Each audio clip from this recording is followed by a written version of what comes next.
Your brain is gonna melt if you keep cramming during this heat wave. You guys don't study nearly enough. It's not like I'm going into pre-med or anything. What are you gonna be after grad then? Huh? A hotel tycoon. Huh? Or maybe an oil baron. Get real. It's nothing to joke about. Yo, what up? Your boy Red here, and I'll be going over The Girl Who Leapt Through Time, the 2006 film directed by Mamoru Hosoda and written by Satoko Okudera. It's basically an adaptation from the same name of the book, published back in 1967.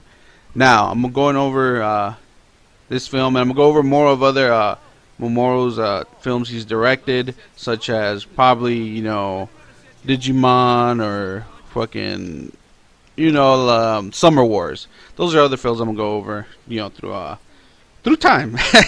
Anyway, so this film is a science fiction film. A time-traveling science fiction film. Now, if you guys don't know, I hate time traveling.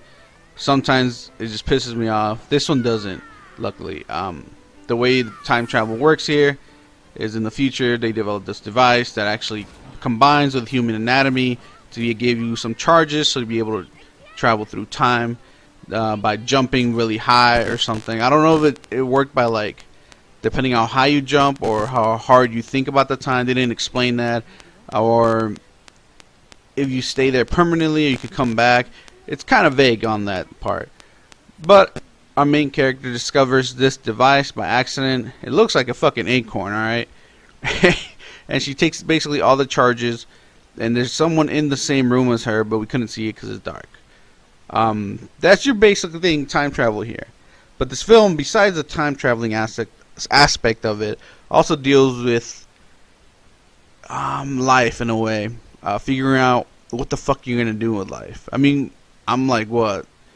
I already graduated high school. I'm in college. I'm still trying to figure that out myself. I'm pretty sure people older than me are still trying to figure that out. We just go through life sometimes not knowing what we truly want. This film, that's the same thing these kids are going through. Finding out what the fuck they want to do in life, and you know, stuff like that. I mean, that's questions of life there, like what the fuck am I gonna do, you know? Who knows, man? Really, who knows where we're gonna be at 1 year or two, you know, live, die, you know? Is these questions this film was like trying to answer. It's like, fuck, man, what the fuck am I gonna do? But the time traveling part is there, though. I mean, man, if we could time travel, we can fix stuff that we messed up. That's basically what our main character does in this film. Some crazy shit goes down. But let's go over some of the characters. There's not a big ass cast, so I'm gonna go over most of the characters that come out. So our main character, Makoto Kono, is the girl who discovers the device. She's actually pretty laid back. Your average kid. She even explains all this in the beginning of the film. She's your average student, just getting by, you know, being cool. Really into sports. She does hang out mostly with two dudes, but she has her, you know, friends or females as well. She's just going through life, not really caring right now at this point in time. The day we hang out with her, or the day the movie starts for her, is July 13th. Apparently, it was a July 13th, yeah. Apparently, it's a special day. I think it was, I don't know. I gotta watch the film again. But it's a special day. Something about joining the regular time or something like that, but whatever.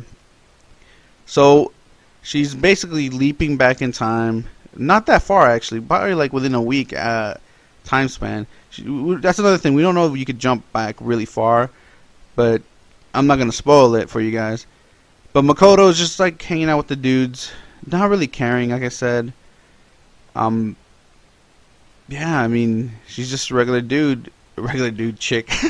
Anyways, Chiaki Mamiya, one of the guys she hangs out with, plays baseball together. They love baseball, by the way. He's a cool dude hanging out with them. He's pretty laid back, doesn't really care. Just literally rides to school late as fuck every day. Later it's revealed that he does have feelings for Makoto. that's something that she will have to deal with. Apparently, she's not very good in confrontation. Chiaki, on the other hand, will speak his mind on that subject. He teases her a lot. I mean, you kind of see that he does have feelings for her, caring in a way.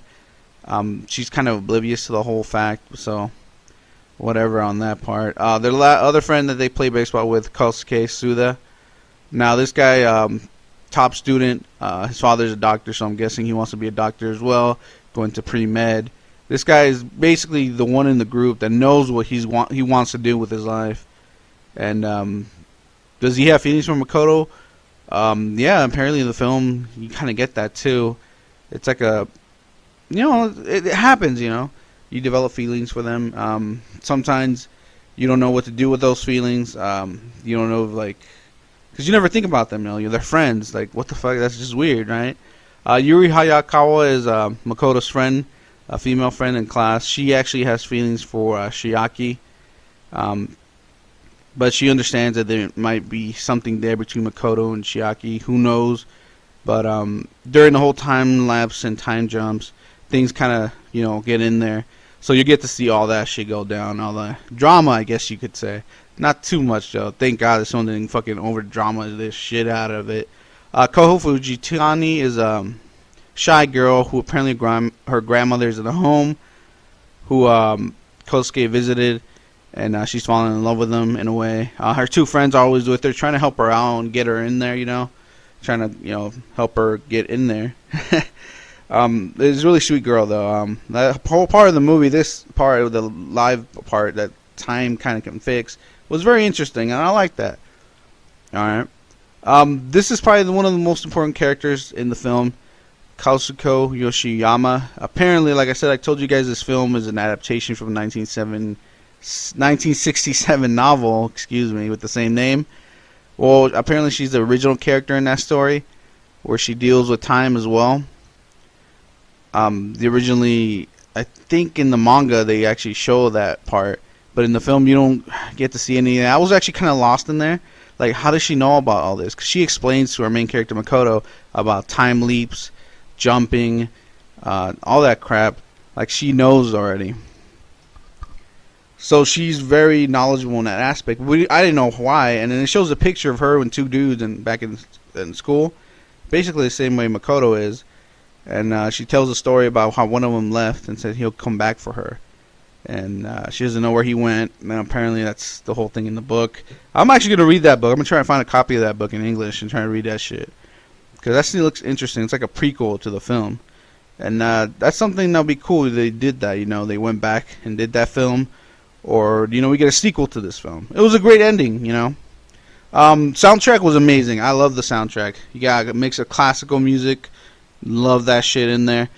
Bam. And they do it pretty well, actually. One of the few films that I'm like, fuck, this is some good-ass music. I'm going to get that shit on my iPod.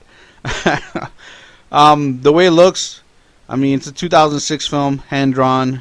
The style that Mamoru, I've seen him like in his other films, like Summer Wars, the Digimon film, same art style. You can see that concurrency going around. The same. What do you call that shit? Oh man, I just learned the word. But you can see his style. All right, it's very representative of his work, his directing abilities. All right. Story-wise, interesting story. Probably could have been longer. Explained the whole part with, like I said, her aunt, the original character from the book. That would have been way better I was kind of lost there until I did my research. Even some of the other unanswered questions, like what the fuck to give people fucking time traveling devices in the future, willy nilly, and this who got lost basically. And then part of the film. Oh, I don't want to spoil it. I was gonna spoil a bunch of shit. Nah, I'm not gonna spoil it. But it's a great film, man. Overall, I enjoyed it. I enjoyed watching it. Especially, I watched this film during a time where I was trying to figure out what to do with my life. And it kind of helped me think, other people have this problem. Maybe I should just go with whatever I want. Right? Take what I want. So, hey, it's a great film, though. I'm going to give it an 8 out of 10, y'all.